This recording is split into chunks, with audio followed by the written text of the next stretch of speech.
नमस्कार मंडळी. राम कृष्ण हरी.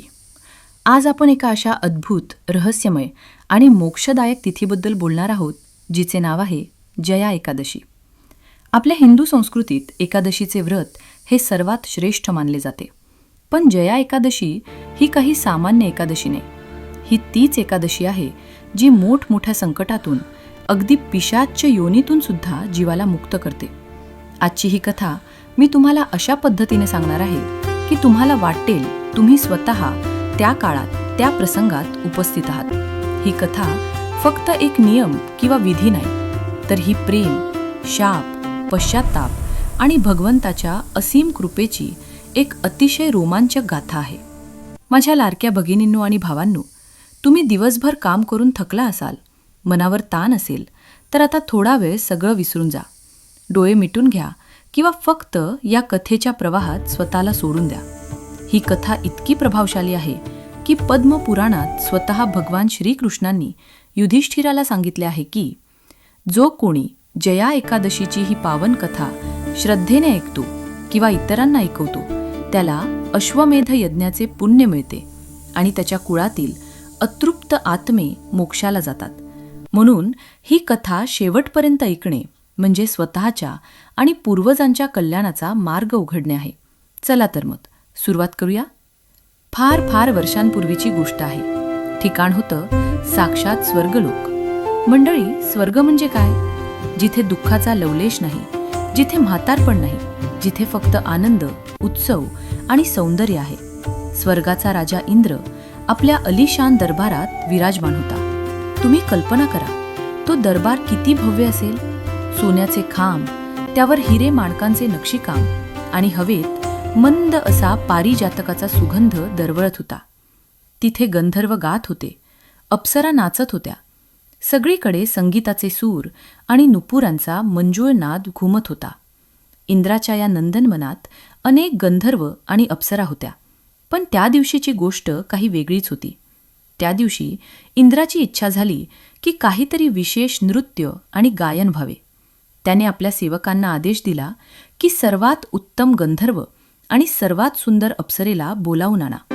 त्या काळात गंधर्वांमध्ये एक अतिशय तरुण, देखणा आणि सुरेल आवाज असलेला गंधर्व होता, ज्याचे नाव होते माल्यवान. अहो, माल्यवान इतका सुंदर होता की त्याला पाहताच कोणाचेही भान हरापून जावे. त्याचा आवाज म्हणजे साक्षात कोकिलेलाही लाजवेल असा गोड. आणि दुसरीकडे होती अप्सरा पुष्पवती. तिचे नाव जसे तशीच ती फुलासारखी नाजूक आणि सुंदर होती. तिचे रूप असे की चंद्रालाही स्वतःच्या डागांची लाज वाटावी. जेव्हा ती चालायची तेव्हा असे वाटायचे की जणू जमिनीवर कमळ उमलत आहेत. राजा इंद्राच्या आज्ञेवरून माल्यवान गाण्यासाठी आणि पुष्पवती नृत्यासाठी सज्ज झाले. इंद्राचा दरबार पूर्ण भरला होता. सर्व देव, ऋषीमुनी आणि स्वतः इंद्रदेव सिंहासनावर बसून उत्सुकतेने वाट पाहत होते. वातावरण एकदम भारावलेले होते. माल्यवानने आपला तानपुरा छेडला आणि आपल्या जादुई आवाजात गायला सुरुवात केली. त्याच्या आवाजातील त्या पहिल्या सुरानेच संपूर्ण दरबारावर मोहिनी घातली. वातावरण एकदम शांत झाले. त्याचवेळी नृत्यासाठी सजलेली पुष्पवती दरबारात आली. तिने माल्यवानला पाहिले. तो डोळे मिटून गात होता. त्याचे ते तेजस्वी रूप, गळ्यातला तो गंधर्वांचा खास हार आणि त्याच्या स्वरांनी निर्माण झालेली ती जादू. पुष्पवती तिथेच थबकली. दुसरीकडे गाता गाता माल्यवानने डोळे उघडले आणि त्याची नजर समोर उभ्या असलेल्या पुष्पवतीवर पडली. तिने नेसलेले ते रेशमी वस्त्र, तिच्या कानातील डुलणारे झुमके आणि तिच्या डोळ्यांतील ती चमक, बास, तिथेच घात झाला. मंडळी, म्हणतात ना की प्रेम आंधळं असतं, पण इथे प्रेमच संकटाचं कारण बनणार होतं. भर दरबारात हजारो देवांच्या साक्षीने माल्यवान आणि पुष्पवती एकमेकांच्या डोळ्यात हरकून गेले.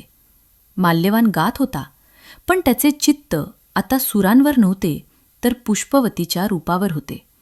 पुष्पवती नाचत होती, पण तिचे पाय तालावर पडत नव्हते, तर ती माल्यवानच्या प्रेमात पडत होती. हा प्रकार खूप वेळ चालला नाही. संगीताचा आणि नृत्याचा तो नाजूक तोल ढासरू लागला. माल्यवानचा सूर चुकला. जिथे पंचम लावायचा तिथे त्याने मध्यम लावला. आणि इकडे पुष्पवतीचा नृत्याचा ठेका चुकला. तिचे हावभाव बदलले. देवराज इंद्र, जो संगीत आणि कलेचा निस्सीम चाहता आणि जाणकार होता, त्याच्याही लक्षात यायला वेळ लागला नाही. इंद्राच्या लक्षात आले की हे दोघे देहमानाने इथे आहेत, पण मनाने एकमेकांमध्ये गुंतले आहेत. त्यांनी या पवित्र विद्येचा आणि या राजदरबाराचा अपमान केला आहे. इंद्राचा क्रोध अनावर झाला. त्याचे डोळे रागाने लाल झाले. त्याने जोरात गर्जना केली, "थांबा! बंद करा हा तमाशा!" दरबारात एकदम सन्नाटा पसरला. गाणे थांबले. घुंगरू शांत झाले. सगळे देव दचकून इंद्राकडे पाहू लागले. माल्यवान आणि पुष्पवती भानावर आले, पण आता वेळ निघून गेली होती. ते दोघेही थरथर कापत इंद्रासमोर हात जोडून उभे राहिले. इंद्र सिंहासनावरून उठून उभा राहिला. त्याचा आवाज ढगांच्या गडगडाटासारखा घुमला. तो म्हणाला, "मूर्खांनो, तुम्ही माझ्या आज्ञेचे पालन करण्यासाठी इथे आला होतात की तुमच्या प्रेमलीला दाखवण्यासाठी? तुम्ही कलेचा अपमान केला आहे. तुम्ही या देवसभेचा अपमान केला आहे." माल्यवान आणि पुष्पवती गयावया करू लागले. "महाराज, आमच्याकडून चूक झाली. आम्हाला क्षमा करा. आमचे लक्ष विचलित झाले. पुन्हा अशी चूक होणार नाही." पण इंद्राचा राग शांत होणारा नव्हता. तो म्हणाला, "नाही, अशा घोर अपराधाला क्षमा नाही. तुम्हाला तुमच्या या सौंदर्याचा आणि कलेचा खूप गर्व आहे ना?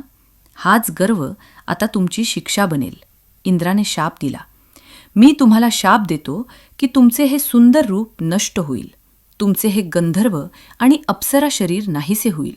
तुम्ही दोघेही आत्ताच्या आता स्वर्गातून खाली पृथ्वीवर पडाल आणि तिथे हिमालयाच्या घोर जंगलात पिशाच्च बनून राहाल." तो शाप ऐकताच दरबारात हाहाकार माजला. पिशाच्च योनी, जिथे ना अन्न मिळते ना पाणी, फक्त दुःख आणि यातना. पण इंद्राचा शब्द म्हणजे अंतिम शब्द. त्याच क्षणी बघता बघता माल्यवान आणि पुष्पवतीचे ते तेजस्वी शरीर काळवंडू लागले. त्यांचे सुंदर कपडे नाहीसे झाले. त्यांच्या चेहऱ्यावरचे तेज जाऊन तिथे भेसूरपणा आला आणि काही क्षणातच ते स्वर्गातून खाली फेकले गेले. मंडळी, विचार करा. जे काही क्षणांपूर्वी स्वर्गाचे सुख भोगत होते, ते आता थेट बर्फाच्छादित निर्जन हिमालयात येऊन पडले. आणि तेही मानवी रूपात नाही, तर पिशाच्च रूपात.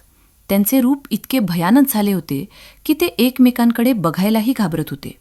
डोक्यावरचे केस जतासारखे झाले होते, नखे वाढलेली, शरीर काळेकुट्ट आणि डोळे खोल गेलेले. हिमालयातील ती जागा अतिशय दुर्गम होती. तिथे फक्त बर्फ आणि जीवघेणी थंडी होती. ना राहायला घर, ना खायला फळ, ना प्यायला पाणी. पुष्पवती रडत रडत माल्यवानला म्हणाली, "हे काय झाले आपल्यासोबत? कुठे तो स्वर्ग आणि कुठे हे नरक? मला खूप भूक लागली आहे, पण इथे तर खायला काहीच नाही." माल्यवानसुद्धा दुःखी होऊन म्हणाला, "प्रिये, ही आपल्या कर्माची फळ आहेत. आपण कामातूर होऊन आपले कर्तव्य विसरलो. त्याचीच ही शिक्षा आहे. आता रडून काय उपयोग?"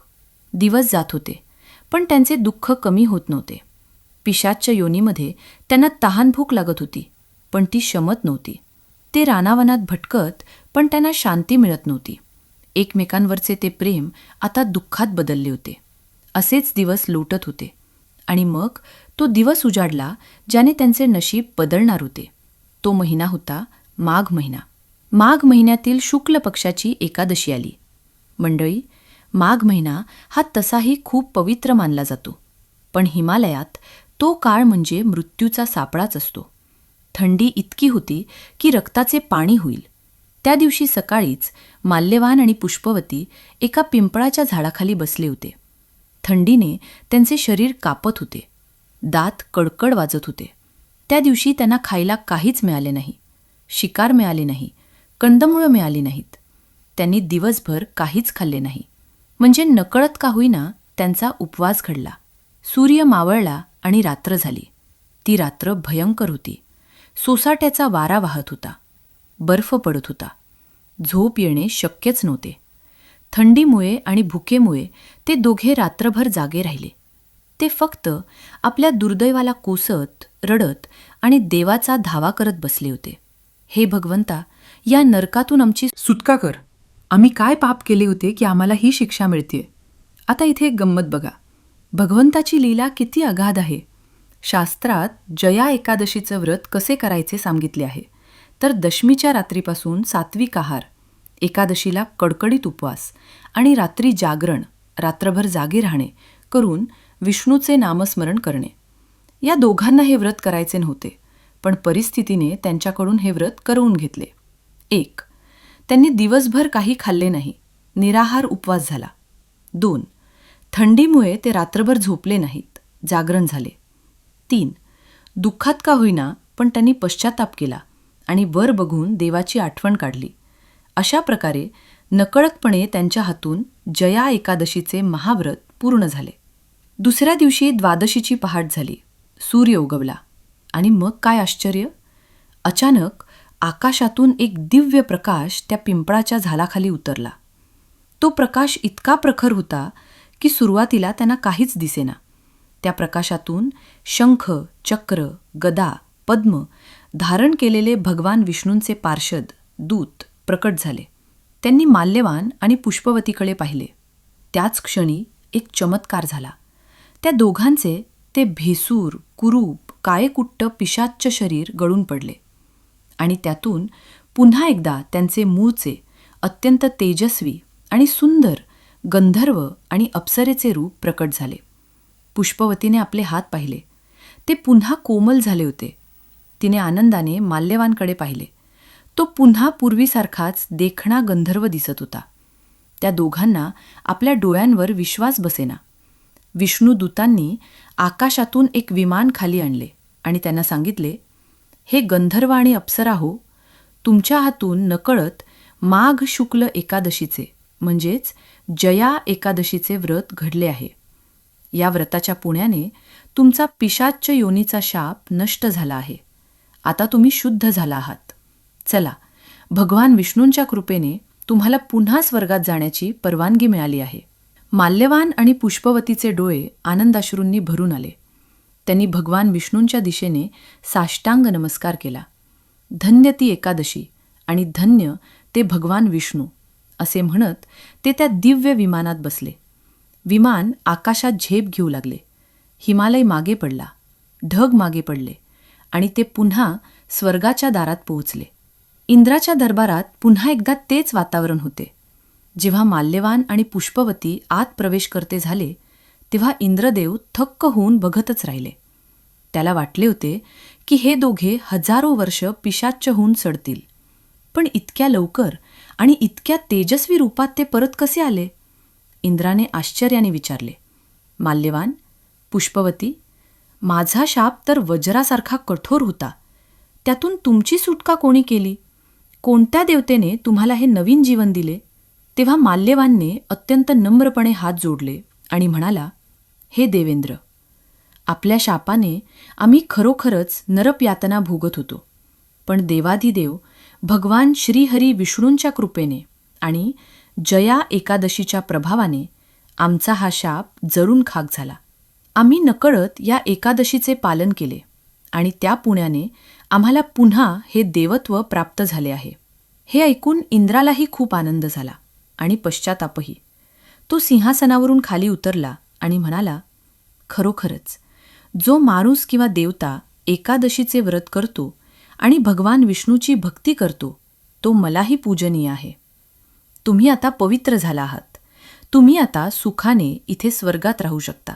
अशा प्रकारे एका भयंकर शापातून त्या दोघांची सुटका झाली आणि त्यांचे अपूर्ण राहिलेले प्रेमही सात्विक होऊन पुन्हा बहरले. माझ्या प्रिय श्रोते हो, ही कथा आपल्याला काय शिकवते? पहिली गोष्ट म्हणजे कर्तव्याच्या वेळी कामातूर होऊ नये, नाहीतर अधोगती होते. पण त्याहून मोठी गोष्ट ही कथा शिकवते ती म्हणजे एकादशीचे महात्म्य. जर नकळत घडलेल्या एकादशीच्या उपवासाने पिशाच्च योनीतून मुक्तता मिळू शकते, तर आपण जर श्रद्धेने, भक्तिभावाने, नियमाने ही जया एकादशी केली तर आपल्याला किती मोठे पुण्य मिळेल. जया एकादशीचे व्रत हे आपल्या कळत नकळत झालेल्या पापांचे क्षालन करते. जर तुमच्या घरात कोणाला वाईट स्वप्ने पडत असतील, घरात अशांती असेल किंवा पूर्वजांच्या मुक्तीची चिंता असेल तर हे व्रत नक्की करा. व्रत कसे करावे? दशमीच्या दिवशी सात्विक जेवावे. एकादशीच्या दिवशी सकाळी लवकर उठून स्नान करावे. भगवान विष्णूंची पूजा करावी, त्यांना पिवळी फुले आणि तुळशीची पाने अर्पण करावी. दिवसभर कोणाशीही खोटे बोलू नये, भांडण करू नये. ओम नमो भगवते वासुदेवाय या मंत्राचा जप करावा. शक्य असल्यास निराहार राहावे, नाहीतर फलाहार करावा. आणि सर्वात महत्त्वाचे म्हणजे कोणाबद्दलही वाईट विचार मनात आणू नये. तर मंडळी, कशी वाटली तुम्हाला जया एकादशीची ही अद्भुत आणि रसाळ कथा?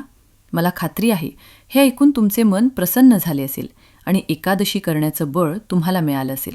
भगवंताची भक्ती ही अशीच असते, ती कधीच वाया जात नाही. जसं माल्यवान आणि पुष्पवतीचं दुःख एका रात्रीत संपलं, तसंच तुमच्याही आयुष्यातील सर्व संकटं, दुःख आणि अडचणी या एकादशीच्या पुण्याने दूर होत, हीच त्या पांडुरंगाच्या चरणी प्रार्थना. तुम्ही हा व्हिडिओ, ही कथा इतका वेळ देऊन ऐकली त्याबद्दल तुमचे मनापासून आभार. जाता जाता एक छोटीशी विनंती आहे. जर तुम्हाला माझ्या आवाजातील ही कथा आवडली असेल तर व्हिडिओला लाईक करायला विसरू नका. तुमच्या मनात काय भावना आल्या ते मला कमेंट करून नक्की सांगा. मला तुमच्या कमेंट्स वाचायला खूप आवडतात. आणि हो, हे पुण्य फक्त स्वतःपुरतं ठेवू नका. ही कथा तुमच्या मित्रमैत्रिणींना, नातेवाईकांना शेअर करा, म्हणजे त्यांनाही या कथेचा लाभ मिळेल. आणि अशाच सुंदर, पौराणिक आणि भक्तिमय कथा ऐकण्यासाठी आपल्या चॅनलला सबस्क्राईब करायला विसरू नका.